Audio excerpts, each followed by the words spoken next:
The Rams possibly just took a huge gamble at the biggest position in football. We're going to sit and discuss how their draft class has them gambling at the quarterback position. We're also going to talk about the possibility of the Rams trading for Jalen Ramsey, all on today's episode of the Rams Digest. I'm your host, Joshua Hidon. Remember, if you guys are not subscribed to the channel, do me a favor. Press that subscribe button now, as roughly 66.5% of you guys are watching the videos, but you're still not subscribed to the channel. So do me a favor, press that subscribe button so you don't miss any daily Rams content here at the Rams Digest. I do want to thank you guys for the support as we've gotten over 3,000 subscribers. I know my co-host Josh Feinhurst has already mentioned that on his videos, but I did want to mention that and say thank you myself. I also want to say thank you to Josh for coming out, dropping videos when I've been super busy, not having to pump a video at 10, 11 p.m. because Josh has already covered it for the day. So I do want to say shout out to Josh. Hope you guys are enjoying his content so far as he's newly added to the channel. But again, thank you for the 3,000 subscribers. Pushing on forward to 4,000 subscribers. Am I right? Hopefully we can get there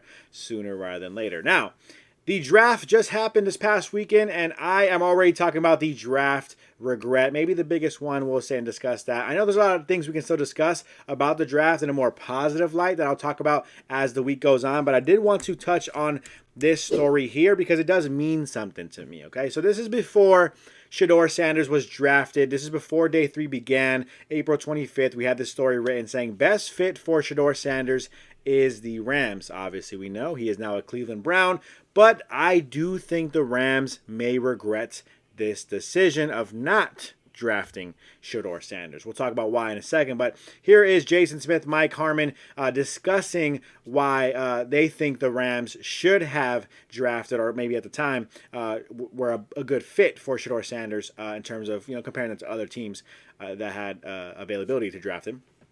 There is a great spot. It is a spot with a strong organization and culture. What are the strongest cultures they can deal with? Outsized personalities, and what can they deal with? And they know what it is like. It's a big market. Have the best head coach in the NFL. If he goes to the Rams, he can be Matthew Stafford's eventual successor as long as things go right. So I'll skip a little bit down more to Mike Harmon's. He says you got to have places where you've got to be able to take a swing, and if it misses, it's not going to cost you your job, because that's the thing with a lot of coaches and GMs. You're also working your jobs with some level of fear that the wrong pick gets you ousted. So obviously we could break down a little bit more of what they said, but I did want to kind of make those 2 points out to you guys.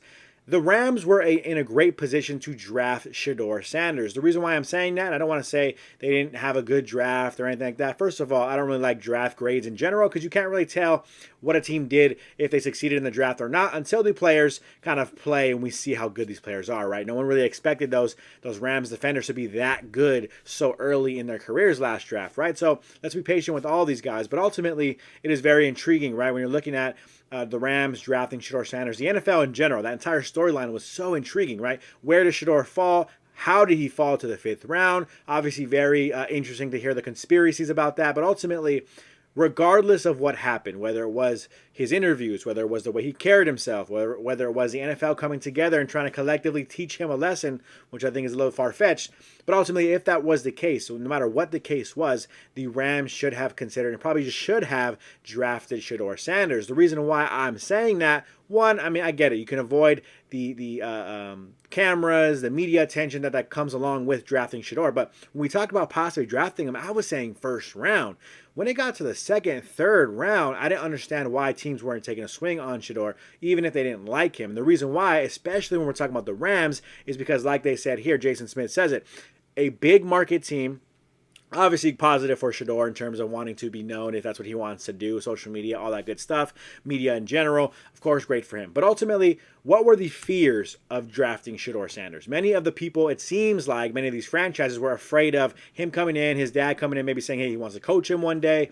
Maybe he doesn't pan out and cost the GM their job. Well, Snead is pretty secure in his position at GM with the Rams, and Sean McVay is almost just as, if not more secure in his job as head head coach, where no matter what Deion Sanders says or no matter what happens with Shedeur Sanders, both of their jobs are safe. So why wouldn't you want to take a swing on Shedeur Sanders and potentially see if you could find your quarterback of the future? That is kind of my point on the situation. That's kind of how I feel about it. Shedeur Sanders, he's a Cleveland Brown. We can kind of move past it. It's not that big of a deal. But I just wanted to get that 2 cents out there and say, I think the Rams are really gambling at the quarterback position by saying, you know what, we're okay with Jimmy G.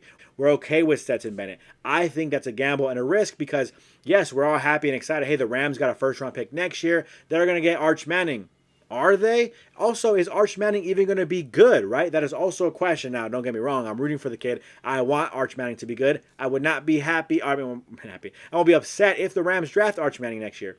If he's good, obviously. But ultimately, I'm simply saying that is a very big roll of the dice to say, no, we're fine. Matthew Stafford last year, 20 touchdowns, 8 interceptions, good quarterback numbers, solid, and he was incredible when it came down to the playoffs, don't get me wrong, but he is on a downward trajectory in his career. The Rams need to find a future of the quarterback position. Even this upcoming season, if something goes wrong, knock on wood, it doesn't happen, but if he injures a ankle, shoulder, whatever you want to say, and he's out for a couple games, a playoff game, are you banking on Jimmy G being that guy? Are you banking on Stetson Bennett being that guy? That is my concern for the Rams. They are really gambling at the quarterback position.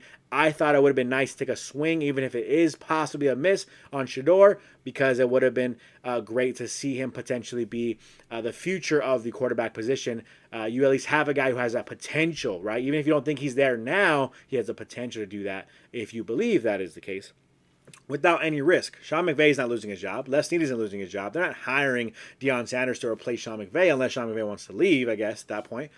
But ultimately, that is kind of why I think the Rams are really taking a huge gamble by hoping in the future they can take a Arch Manning or a better quarterback next year in the draft. We'll have to wait and see on that, of course, but that is my take on the situation. You guys let me know how you guys feel. Should the Rams have drafted Shedeur Sanders? Am I being crazy here? You guys let me know how you feel ultimately in the comments down below. Moving on from that real quickly, Ramsey returning to the Rams. Why are we discussing this? Why does this keep coming up in conversation? Well, it's not just me bringing this up. Actually, this comes to us from Ian Rappaport. We'll talk about what Ian Rappaport had to say about it in a second, but here's a quick story here. According to reports, the Miami Dolphins still plan to trade Jalen Ramsey before the start of the 2025 season. So he ultimately was not traded during the draft. We saw that happen. That wasn't the case. It is what it is. Miami did ultimately, I believe, take a couple cornerbacks, if I'm not mistaken, or at least one cornerback in the draft, if I'm not mistaken. If I'm wrong on that, I'm sorry. But I do know ultimately the Dolphins ultimately plan on trading him or releasing him or moving on from him in some capacity. At least it seems that way at this moment in time. And so when we're talking about the Rams potentially trading for him, I was like, I don't know, a little far-fetched, a lot of money, things of that nature. But then Ian Rappaport, NFL Insider, had this to say. He says his old team, the Los Angeles Rams, from my understanding, are at least one of the teams interested. That reunion would be fascinating, one of Sean McVay's favorite players that he's had. And ultimately, even if you want to sit and say Jalen Ramsey's getting burned, he's not a number one corner anymore, blah, blah, blah, whatever, it is possible, however you feel about how Jalen Ramsey is playing, I really do think it's possible, and I don't think it's fair to say you can't really argue this. It's possible he would be the best cornerback in this current DB room now. Now, no disrespect to anybody in that room, but even at not his peak anymore, Jalen Ramsey is that good, I think, where he can still be that, or he becomes a free safety for you. You have one of the better free safeties in the NFL now with Jalen Ramsey, one of the better leaders in the NFL, generally speaking, in terms of his experience, his Super Bowl experience that he brings to the table. That is why I would love the Rams to go after a Jalen Ramsey. I don't know if they can do it. I don't know if they can afford it. I don't know if they can afford that contract. They obviously would have to negotiate. Do they want to just wait and sign him if he's cut? That is ultimately the decision that we'll have to wait and see what Les Snead and company have to feel about the situation or what they want to say about that.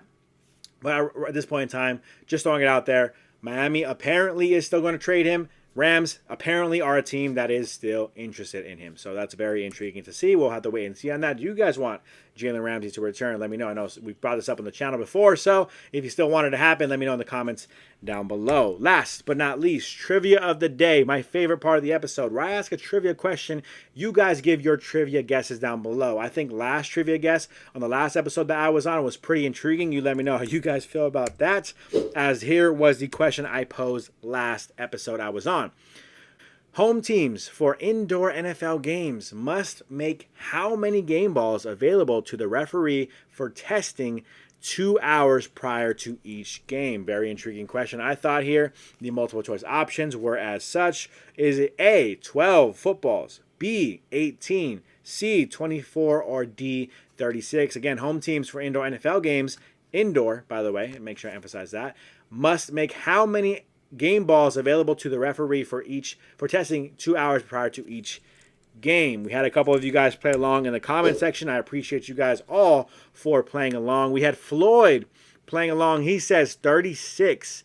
We had Brian B saying 18 game balls. A little bit of a typo, but I get what you're saying. And then we had Glider917 saying 18. So 2 guesses for 18, 1 guess for 36. I appreciate all of you guys for playing along, whether you're right or whether you're wrong. I always appreciate it, and you'll always get a shout out on the episodes that I'm on, so I appreciate you guys for playing a few days ago.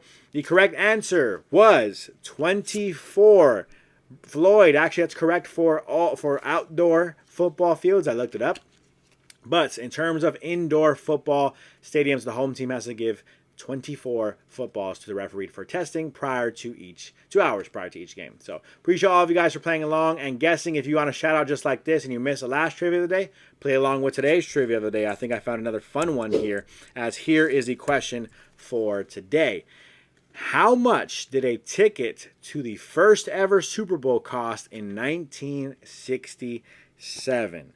Very intriguing question if you ask me. I thought it was interesting. I didn't know that it was kind of like all one price kind of thing. Who knows if it was all one price. Maybe the closer you are, the more expensive. But ultimately, generally speaking, how much did a ticket to the first ever Super Bowl cost in 1967?